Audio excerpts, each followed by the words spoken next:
And here we are, Here we are.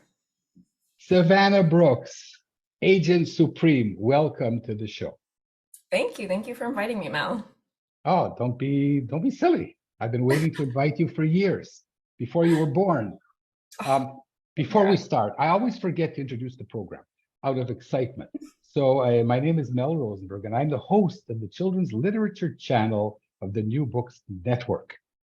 And I am here with Savannah Brooks, who is in Minneapolis, where it isn't cold yet, but it soon will be.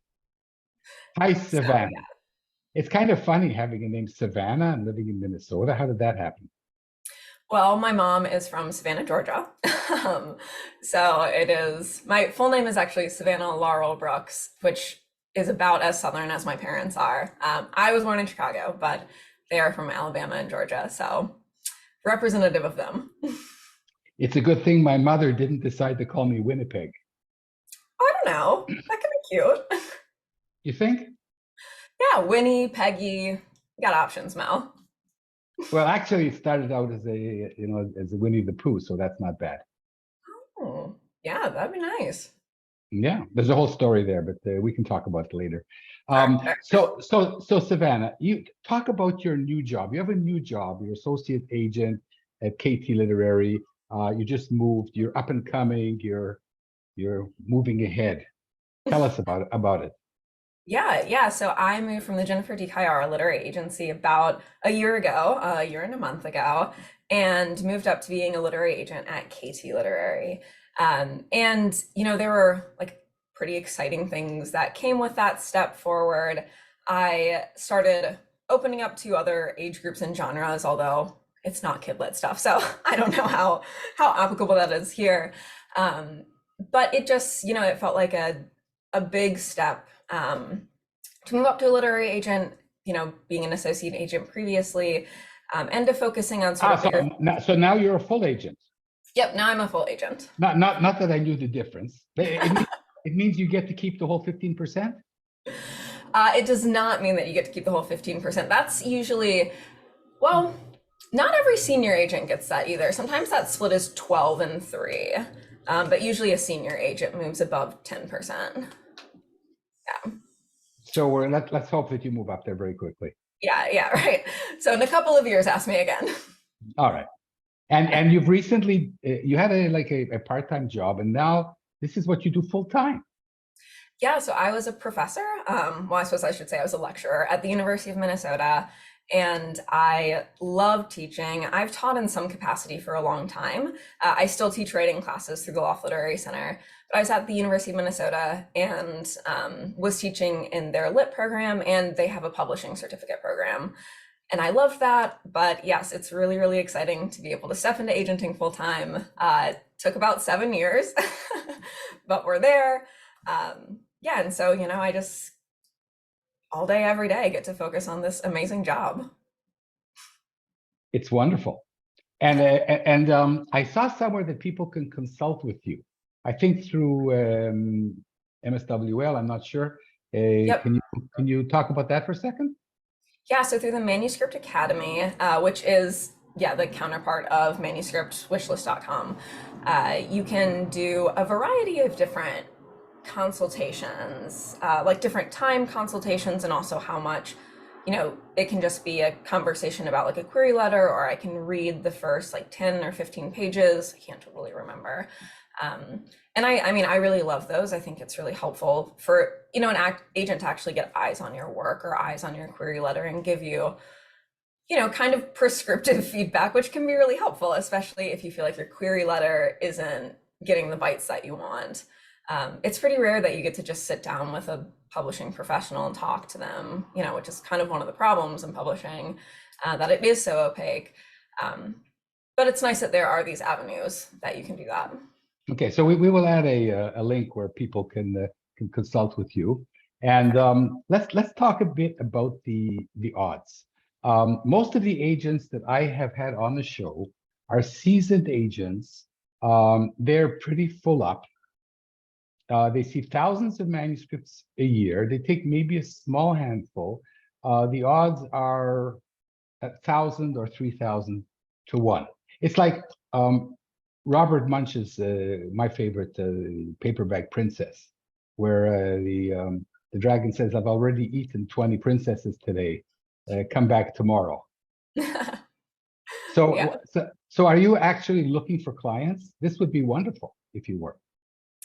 Yeah, I closed to queries actually for the first time in my career for health reasons. I have long COVID, but I'm opening up after Labor Day, which is this coming weekend, which is so wild. And that's really exciting. I mean, that's one of the things about, moving to agenting full time is you do have some of those slots open up. Um, and once you get to a point where you're pretty regularly landing your clients with editors, so you're pretty regularly selling projects, especially debut projects, if you can kind of think about it as like checkers, right? You have people moving forward on the board, and so now you have another spot open. That is kind of what the math of agenting is. So when you get to the point where it feels like you can move into a full-time agent is usually when you are like selling a good amount of those projects, and freeing up some of your list space to work on, the projects that my clients and I edit together before I send them out to editors. So that's wonderful. I'm going to shoot myself in the foot because I would love to have you for an agent, but let's talk about it. What are you looking for? Yeah. Kind of everything. I always tell myself that I should narrow that down so much, but I never do because I love everything. So, let me help you. Yes. I read a little bit. You're interested in everything. Yeah. And almost everything, and combat sports. Yes. So combat sport book about everything. I started my agenting career in Kidlit, and that is, always where most of my heart's going to be. I love books for kids. I think that books make people better people. I think that books teach kids all sorts of incredibly important life skills. And so I'm always, open to really every age group, nonfiction and fiction in the kidlit world. And then open to a whole lot of things in adult fiction as well. I'm still not open to adult nonfiction through queries, although I do reach out to folks about that. And so hopefully at some point in the future, I'll open to that. But I'm guessing that we mostly want to talk about the kidlit stuff here. Yes, you wouldn't be the agent for my book on the history of Gibraltar anyway. I don't know. How interesting is it? I have to write it first. Okay, so let's go back to Savannah, your childhood, because if you're in this business, if we can call it a business, there's a reason that you're here. Yeah. How did you get here? Start at birth. Yeah, this is actually a time when I like to be really, really open about my own life because I think that it highlights just how important books can be. I was a kid with really, really severe mental health issues. I was suicidal when I was a preteen. And, I was really lost in the world. And at this point, this was like the early 2000s, I think we're having much bigger and better conversations about mental health now, but we weren't then, especially, about kids. And books saved my life. I mean, truly, books really saved my life. There were book series that I would jump into when I didn't feel like I could really survive the day. They kept me from making those mistakes that you can't take back. And so I know how important they can be, and I know how life-changing they can be for the better, right? In ways obviously both huge in my case, but also in really, really small ways too. And so I love to write. I've loved a ton of creative endeavors in my life, but writing became very precious to me because of that, because of my own experience. And books became really precious to me because of that. And so I went to college during the recession and I sold out. I majored in business. I got a job in corporate America. I stayed there for 7 months before I was like, I can't do this. And then I decided to go to grad school and I got my MFA in creative writing. And my undergraduate degree is in marketing. So it actually ended up being extremely helpful. Having a marketing degree and a creative writing degree is pretty much just being a literary agent in a nutshell. And I wasn't actually sure I wanted to be an agent. I just knew I wanted to work in publishing. And so I was in Minneapolis. I got my MFA at Hamline University, which is in St. Paul. But I was here in the Twin Cities, and I really thought that I wanted to be an editor. 1 second. For those of us who don't know about Minnesota, Yes. Minnesota and Minneapolis, St. Paul is just Minnesota. It's just Minneapolis with another name. People in Minneapolis would say yes, but don't tell anyone in St. Paul I said that. There's nobody here from St. Paul. Sorry. I've actually lived in St. Paul and Minneapolis, so I can't. I have to have both. All right. But yeah, I'm a Minneapolis girl now. Yeah, so Minneapolis actually has an incredible literary scene. We've got 3 like highly regarded presses on the adult side. We've got Milkweed, Grey Wolf, and Coffee House. And then we have 3 really phenomenal presses on the kidlit side. We've got Learner, Capstone, and then we've got 1517 has Beaming Books. So we've got those 3 as well. And I really thought I wanted to be an editor, and I was really stoked to be an editor, and the editors at those houses never leave. And so, it was looking like I wanted to move to New York, and I love visiting New York, but I just wouldn't ever want to live there. And then I was lucky enough to land a remote internship at the Jennifer De Chiara literary agency, and didn't know a whole lot about agenting, didn't know if it was really what I wanted to do, and then just immediately loved that you still get, to flex that editorial muscle, but you also get to build these lifelong relationships with your authors. I started agenting when I was 26, I think. Started, sort of building my own list when I was 26, I think. And some of the people I signed were a couple years younger than me, so it's like we could be working together for like 30 years, and that's pretty amazing when you think about it. There aren't a whole lot of jobs where you get that. Yes, Anna also Anger, who's a well-known agent, told us a few weeks ago that she prefers working with dead people. She has a lot of estates of authors that she and nobody argues with her or phones her in the middle of the night, hey, what's happening? Yeah, that is nice. So I think question begs itself. You have a master's degree in fine writing, and you are yourself an author. And most agents perhaps are not authors or frustrated authors. Tell us about your frustration as an author. Do you have an agent? Well, no, so I guess I shouldn't say I'm an author because I haven't had anything published. And I haven't really focused on my own writing all that much. Not to sound like too self-sacrificing here, because that's not how I mean it. But when I was in my master's program, one of the things that I just had like a very, very upfront eyewitness of was the kinds of voices that we were considering to be our literary voice were incredibly homogeneous. And I did not like that. And I didn't think it was representative of, the literary America that I really know and love. And so I have always kind of been a mission-oriented agent. I'm always looking for the stories that I think that we really need, the stories that aren't there, the stories for kids like myself who are really struggling in this world. And that is like a huge part of my identity as an agent, but also, why I do this work. And I love writing and I love my own stories, but that is not as fulfilling to me as helping other people tell the stories they really need to tell. I think that my stories and my words are really important, but it's not a story or words that you haven't heard before necessarily, right? I think it's great, it's phenomenal, but it's still coming from a voice that you hear fairly often. It means a lot more to me to find those stories that you don't get to hear all that often and help put them out in the world. That's just work I'm really proud to be a part of. So I always ask my interviewees to what age they write, because my contention is if you write picture books as I do, you're a 5-year-old at heart. How old are you at heart, Savannah?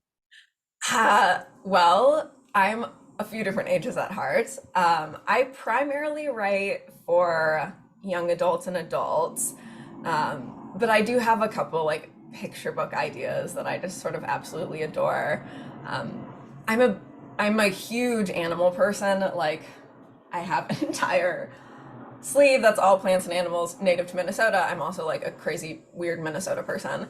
Um, and so, I have like picture book ideas kind of like specific to Minnesota and different animals and, things that are just really joyful to write about, which I think is, I mean, for an agent at least, that's part of why I love writing picture books is they're just so joyful and so empowering. So I would say I am between the ages of 5 and 45. Okay, Yeah. I'll take that. It's an Depends on the original. day. It's an original answer.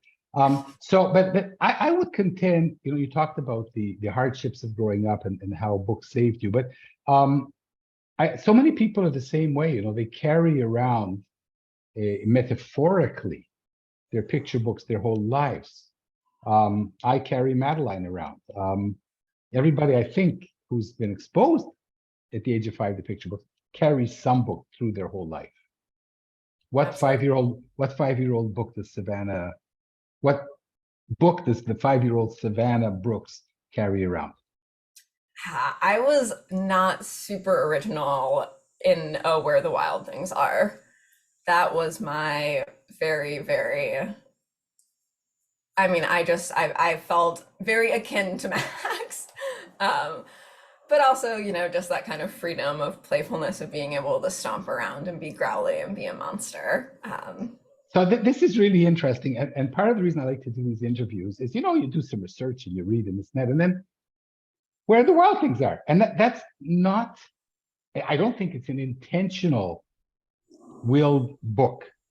It's not like Maurice Sendak wake up in the morning and says, there isn't a book about Max. I have to write one. But you've been interviewed and you talk about, and you talk a little bit about now, and I want to delve into this because it's uniquely yours, this intentional writing. Mhm.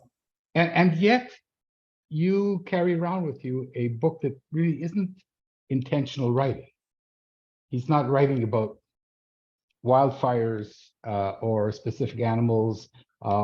It's a Michigan, a really Michigan book, and much love because it's a wild book on where the wild things are. Yeah.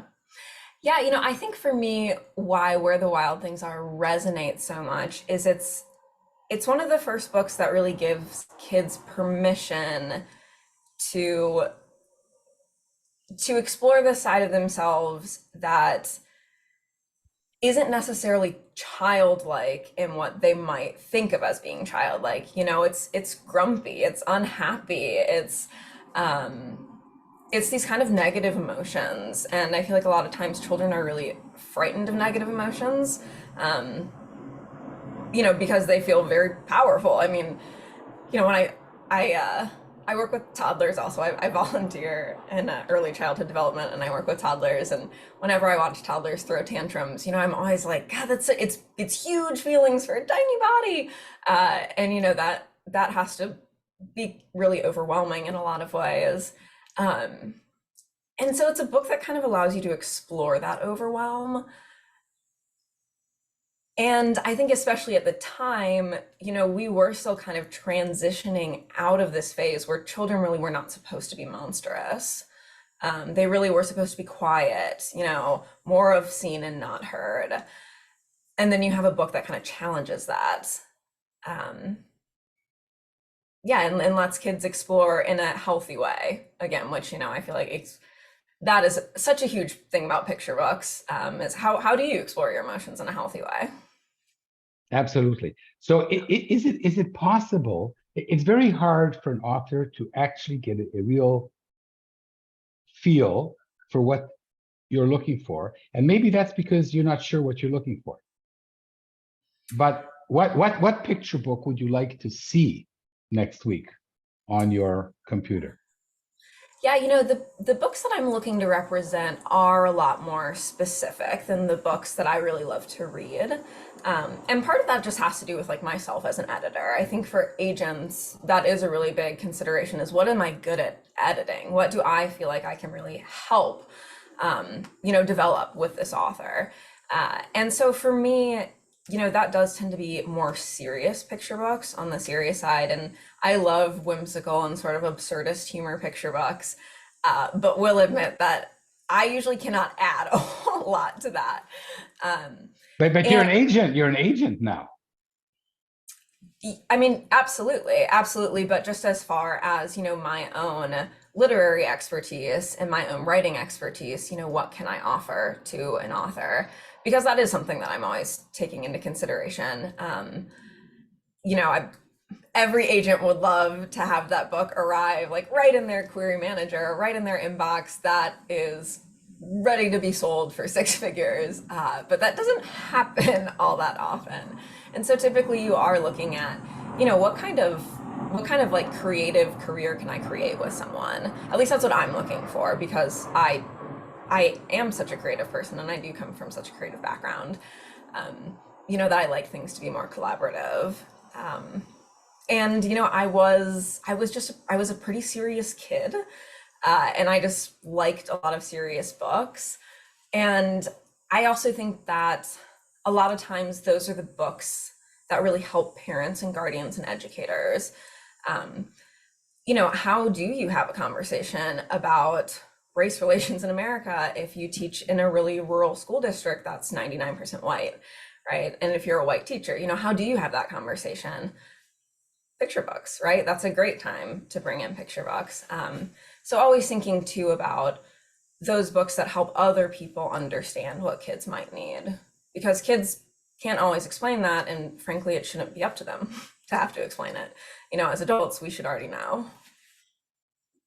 Okay, but you've also written that you're interested in other holidays and other cultures and other voices and other countries. How does that work in a country where I would say that Americans are mostly interested in Americans? Yeah, I would say, how do we get Americans to stop mostly being interested in Americans if we don't publish these books, right? And one of the things about Minneapolis that I adore, and one of the things that is like a ton of pride of this area, is that, Minnesota, but the Twin Cities specifically, we are one of the largest refugee relocation centers in America, right? And so we have, huge populations. We have a huge Hmong population. We have huge Somali populations. And so, that is my America, right? That is what I'm seeing in the classrooms. That is what I'm hearing when I'm walking around. And I want that to be represented, right? Because that is how I consider America. And if you want to go back to really the roots, how could we not consider that to be America, right? I mean, my great-grandparents immigrated from Lebanon. Mm-hmm. And man, don't I wish I had more of a connection to Lebanon, but I don't. And so I personally want to fight back against that kind of culture, because we lose so much. We lose so much when we don't, embrace all of the different stories that we have here. Because frankly, what is an American story, right? If it's not a Native American story, it's a story of descendants of immigrants, right? Absolutely, but if you come upon a story of a penguin that ends up in Beirut by accident, and it's a good story, you might represent it. Yeah. Well, I don't usually represent books that have animal main characters. I actually really don't represent books that have animal main characters. But if it was a child who ended up in Beirut, yeah. Okay, so here you see now we're what's the word in English? We're homing in on Savannah's likes and dislikes. So you love animals. You have a whole sleeve of animals. You have cat A and cat B. Yes. But you wouldn't like a story in which the cat was the MC, the main character. No. You like books that are anthropomorphized. Now, I'm really, really only interested in books that have kids as the main character, unless they're strictly informational books, right? Because that's, nonfiction books about animals, obviously you're not going to have a bunch of kids in there. But yeah, anything fictional, I want a child to be the main character.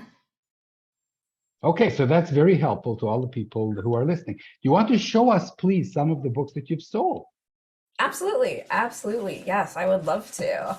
Um, so I have here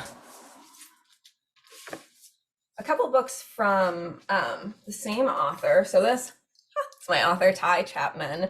And Sarah Rising, this was actually not the very first book I sold, but the first book that came out.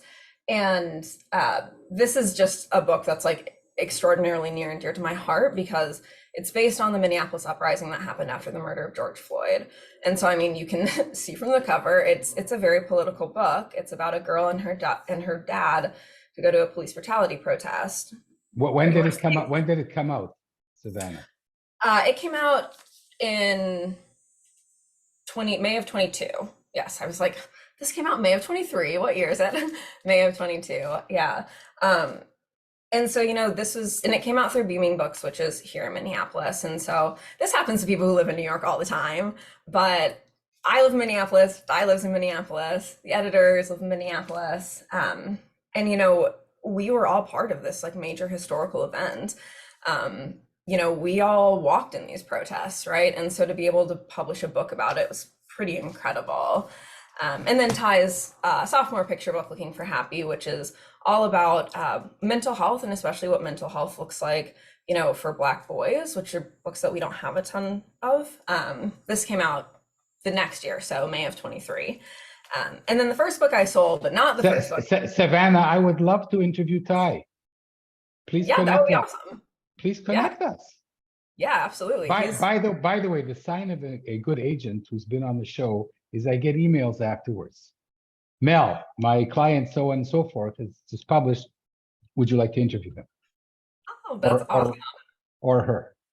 Yeah. Yeah, no, Ty is great. I mean, he's phenomenal on the show too. So I'll get y'all in touch. Wonderful. And anything else? Yeah. IP. And actually that's kind of perfect because this is also a book by Ty. And this is a case of IP where you're actually working with another author who doesn't write for children. So Tyler Merritt wrote a memoir called I Take My Coffee Black, and it's all about his life as a Black man in the entertainment industry. And then they wanted to do a picture book version of that, right? And so Tyler Merritt's not a picture book writer. So that will happen sometimes with IP is that, you'll get an email from an editor that says, hey, I have an author here. We're looking for a picture book version of this book, specifically wants to be written by a Black man. Would your author be interested in doing this? And so those are really, kind of direct IP requests that you get. But then sometimes you also get IP requests that are, a little bit more of like, would your author, do you have an author who'd be interested in writing something, or would your author be interested in adding in a title for a continuing series, right? So Capstone has the Jake Maddox series, which are sports books. And so my author, Stacey Wells, who's Native American, right, was one of the editors at Capstone reached out and was like, we would love to have a hoop dancing book, basically like if your author would be interested in writing it. So sometimes you get asked to do continuing series kind of things too. And that's a little bit more common, I would say, is that, you might not have your name on an IP project until you have a little bit of a background, more of a background to yourself. But I mean, I think IP is really great. It's a great way for authors to break into an industry. It's also a way that unagented authors can break into an industry, especially with picture books. Like you could pitch a series to Learner or Capstone. They might not take it, but they also might and say, hey, yeah, we would love to partner with you to write that. So I feel like it's a really great avenue that we don't talk about a whole lot, and people might not necessarily know all the opportunities. So it's great that you're bringing it up. Exactly. You should write about this. It's very, very interesting. So we haven't talked about your advice as an agent who receives probably hundreds of queries a month, starting on the 5th of September. Yep. And I hope you find a lot of jewels there. What is your advice? There's so many authors, aspiring authors who are listening and watching. What is your best advice? Yeah, I have more of like a advice on the project itself and then sort of advice on like sort of the mindset of querying. And I'll start with advice on the project itself, which is especially for picture book writers, since that is a lot of people who are listening. Oftentimes if you're submitting to agents, you might just be querying with one picture book, but they're probably going to ask to see probably 3 or 4 picture book manuscripts. And I would say really polished manuscripts that hone your writing breadth, right? Because that is going to be really, really important. As a picture book author, you're very, very quickly going to run out of book ideas if you only write in one style or if you only write for one idea. And then I'd say, overall, I always recommend getting someone else's eyes on your project before you submit it. So finding critique partners and writing groups and beta readers it's just so helpful to have that community, but also we're so close to our work, it can be really hard to see when there's like a major plot hole because in our brains it's not there. In our brains the story is perfectly explained on the page. And so having someone else, look something over, and I would say probably not like your parents or your significant other because they're just gonna talk about how amazing it is. But someone who will be honest and probably someone who also writes in the genre, right? You're going to want that too. And then I'd say for the mindset of querying is, querying is brutal always, but we definitely are still feeling, that backup from COVID. You had like agents like myself who had never closed to queries before, who closed to queries for a long time because, you had health issues or you were so backlogged, or we were having trouble selling books in the last couple of years, so it wasn't moving authors, up on that checkerboard forward, and we weren't getting more of those empty spaces. And that was pretty tough. So I would say in the past few years, if authors have been like, oh my gosh, querying is extra brutal, I'd say you are right, it has been extra brutal. But we're starting to see that kind of unravel on the editor, some of those knots unravel on the editor side. Projects are moving out faster than they were before. So hopefully that all of that's going to move and we're going to start getting publishing flowing the way it was before. But I would say it's just querying is such a matter of timing, and it's such a matter of a million things going right at once, which is why, when you were talking about those odds, right? It's why those odds are so hard. Because, you kind of have to land in that perfect sweet spot of, I don't have a writer who's writing about really similar stuff, right? Because you don't want authors to cannibalize each other. But I want you to be writing about stuff I feel like I can sell. And, I can't have too many people who are writing about the same thing. But now I have an opening in middle grade because I've just sold these projects. But Savannah, for authors, Mhm. I recently had a traditionally published book come out here in Israel, my first, and it happened the most crazy happenstance in the world, and this often happens.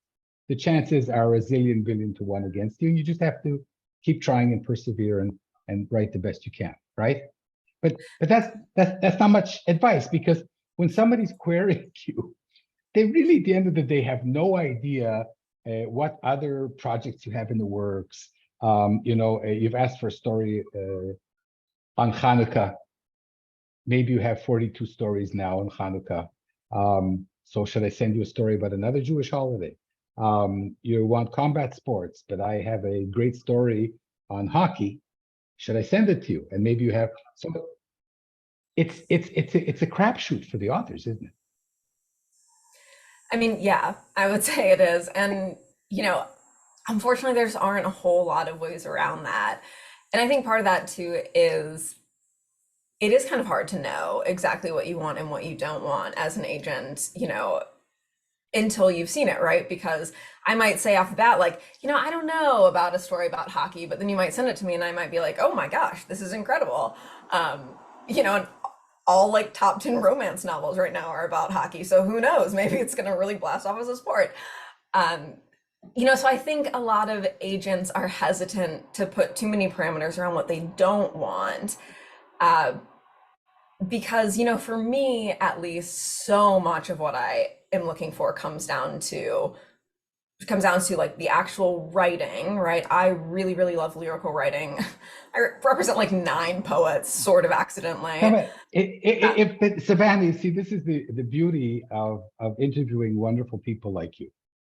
I get to ask all the questions that bug me.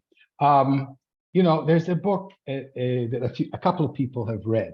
I Want My Hat Back. Yes. So if that manuscript landed on your desk, would you say, "Oh no, no, no, the main character is a bear. I'm not interested." Yeah, I probably would not be a very good editor for I Want My Hat Back, and it has turned into one of the best-selling picture book series, right? I wouldn't have picked it up, and I shouldn't So have picked so it up. so so, so let's tell people now. If you've written a book that's that good, don't send it to Savannah. Yeah, I think that's another thing too is it's hard to be a literary agent and just be in it for the money. Just like it's hard to be an author and just be in it for the money. That was my So final question. You're yeah, not allowed to ask yourself the final question. okay. All right, well, let's build up the tension then. Okay. Da Yeah. da da da. Savannah, is it all about Yeah, the money? I wish it was. Yeah, so I mean, sometimes you do get, I would say actually this happens a lot. Actually, I get manuscripts that I know are going to sell. Um, I just don't think I can sell them, right? And that is, who your contacts are. It's how you're able to position a book.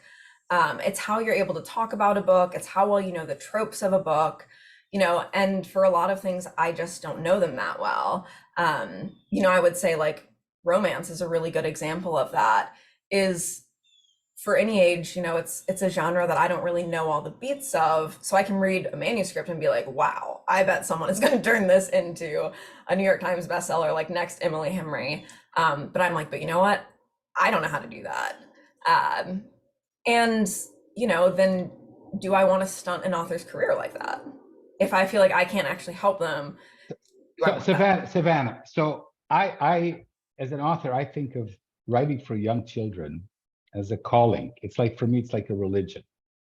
It really has nothing to do with the money. It has what we talked about at the beginning of the show.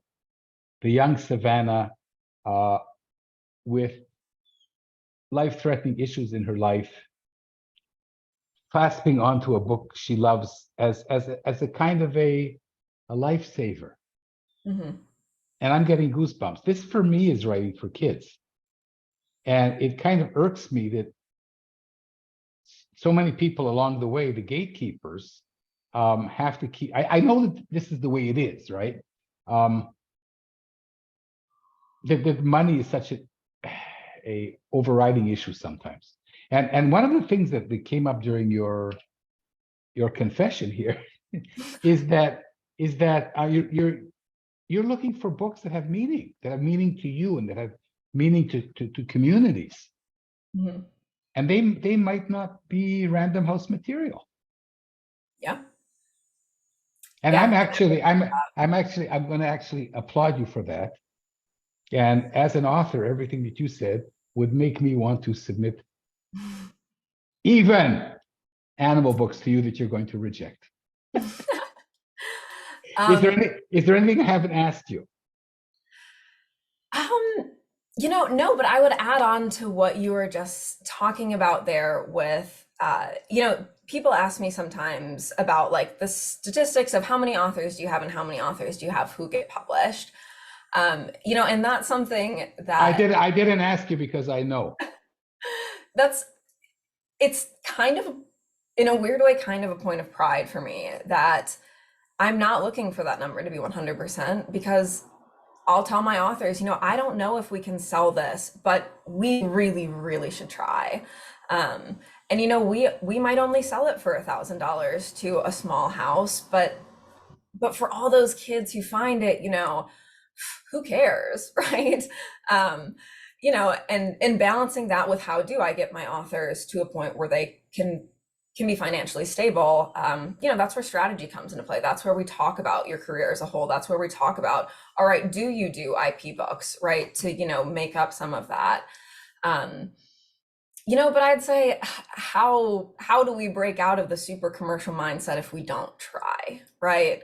And I want to try. And as somebody who has a religious conviction about picture books and Kidlit, I'm going to applaud you for that.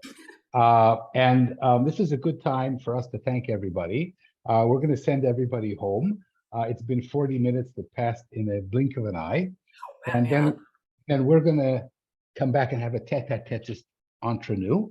And I'm going to thank Savannah Brooks, the literary agent for Katie Literary, for such a wonderful, candid interview. Really one of the best we've had on the show.